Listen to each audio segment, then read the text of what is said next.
สบายดี มื้อนี้สิมาแนะนำเกี่ยวกับคุณสมบัติของการปฐมพยาบาล 1. ต้องเป็นผู้สังเกตการณ์ให้ถี่ถ้วนและว่องไวที่สุดถึงสภาพของคนเจ็บ เราเป็นพยาบาลต้องสังเกตคนไข้ที่มาหาเราให้ว่องไวที่สุดที่จะเป็นไปได้ เพราะเป็นพยาบาลต้องว่องไวและถี่ถ้วน จึงจะรู้รักษาพยาธิของคนเจ็บ 2. ต้องเป็นคนที่ค้นคว้า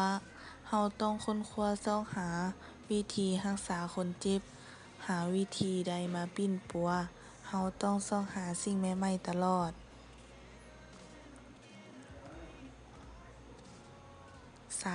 ต้องเป็นผู้ชำนาญ เราต้องเป็นคนชำนาญหรือมีความรู้พอสมควร เพราะคนเจ็บต้องการคนที่มีความรู้ความสามารถมาปิ้นปัวเขาเจ้า 4. ต้องมีความยิ้มแย้มแจ่มใสในการเฮ็ดเวียกงานของตน เราต้องมีความยิ้มแย้มแจ่มใสต่อคนเจ็บ บ่ซีเรียส ถ้าว่าเราซีเรียสเกินไปจะเฮ็ดให้คนไข้เกร็งกลัว ฉะนั้นเราต้องยิ้มแย้มแจ่มใสบ่ว่าจะเจอเหตุการณ์ใดก็ตาม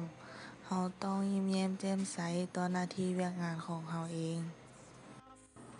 และมีคนที่ไปรักษาปิ้นปัวส่วนหลายเขาเจ้าก็จะเว้าว่าพยาบาลหรือหมอเฮ็ดหน้าตาบ่ยิ้มแย้ม เฮ็ดให้คนไข้บ่สบายใจ ฉะนั้นเราต้องยิ้มแย้มแจ่มใสบ่ว่าเหตุการณ์ใดก็ตาม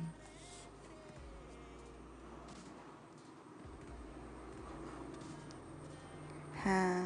ต้องอธิบายแจ่มแจ้งให้แก่ผู้ที่ช่วยเวียกงานเรา อธิบายเหตุการณ์ของคนไข้ที่เว้าต่อเราให้ผู้ช่วยเราได้เข้าใจ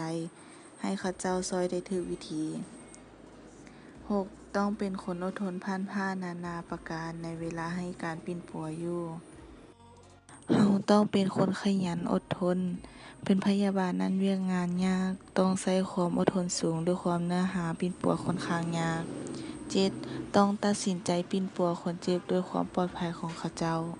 เราต้องตัดสินใจเด็ดขาดเพื่อให้ความปลอดภัยของคนเจ็บทางหน้า เพราะถ้าเรายังลังเลบ่ตัดสินใจ คนไข้ก็จะบ่มีความปลอดภัย